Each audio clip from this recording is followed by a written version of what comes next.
So, isang mapagpalang gabi po sa ating lahat. Muli ako si Mia Sebastian and welcome to our daily devotion with Pastor Russell Ocampo.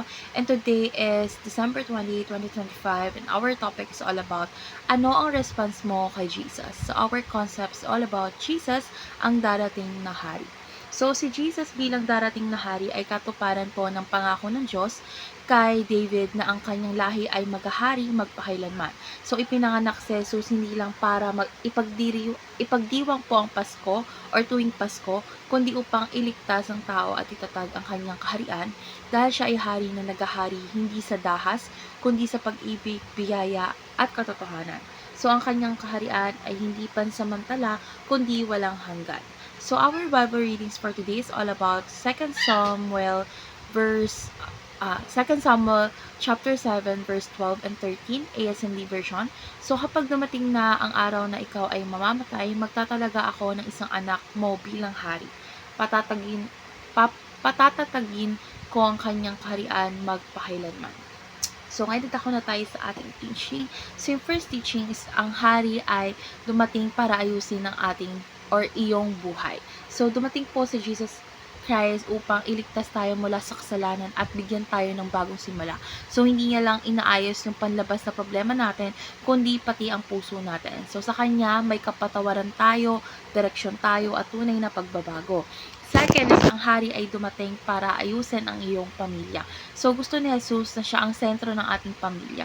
So, kapag siya ang hari sa tahanan, napapalitan ang galit ng kapatawaran at ang gulo ng kapayapaan. So, sa pagsunod natin kay Kristo, isatututo ang pamilya na magmahal at maglingkod sa isa't isa. And lastly is, ang hari ay dumating para ayusin ang mundo. So, hindi pa perpekto ang mundo natin ngayon, pero nagsimula ng gawain ng hari. So, ginagamit niya ang kanyang mga tagusunod upang ipakita ang liwanag, pag-asa at katotohanan. So, darating ang araw na siya ang maghahari ng lubos at wawakasan ang lahat ng kasamaan. So, ngayon dadako na tayo sa ating application. So, yung first application is isuko natin ng kusang ating buhay kay Haring Jesus. So, ang tamang sagot sa isang hari ay pagsuko at pagtitiwala. So, ibigay mo sa kanya ang ating plano, pangarap at takot. So, hayaan natin siya ang maghari at sa bawat bahagi ng buhay natin. Second is akayin ang ating pamilya upang maging mamamayan ng kaharian ng Diyos. So, dapat ipakilala si Jesus sa ating pamilya sa pamamagitan ng salita at gawa. So, syempre magdasal tayo ng sama-sama at mamuhay ayon sa kanyang aral. So, ang pinakamagandang regalo sa pamilya ay ang makilala si Kristo.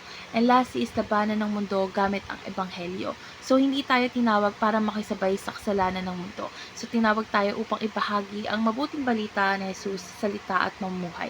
So, sa pag-ibig at katotohanan is pinapakita natin na si Jesus ang tunay na hari. So, ngayon dadako na tayo sa ating last part, which is our discussion. And our discussion talks about paano naapektuhan ng pagkilala kay Jesus bilang ipinangakong hari ang paraan ng pagdiriwang mo ng Pasko. So, for me, kapag kinikilala po natin si Jesus bilang hari, ang Pasko ay hindi na lang tungkol po sa regalo, pagkain o kasiyahan. Kumbaga po, nagiging panahon ito ng pagsamba, pasalamat at pagsuko ng buhay kay Kristo. So, ipinapaalala nito na ang Pasko ay tungkol sa hari na dumating para iligtas tayo. So, ang tamang tugon ay ang tagapin siya, sundin siya at ipahayag siya sa iba. So, natutunan ko po sa devotion na ito na ang Pasko ay paalala na si Jesus ang hari ng buhay natin. So, dapat po natin ito i-apply sa pamamagitan ng pagsunod sa Kanya araw-araw, hindi lang tuwing Pasko at sa pagpabahagi ng Kanyang pag-ibig sa ating pamilya at sa iba. So, let's pray po, Lord God, maraming salamat po dahil Ikaw ang ipinangakong hari na dumating upang iligtas kami. Lord God, tinatalikuran namin ang pamumuhay na walang Ikaw ang namumuno.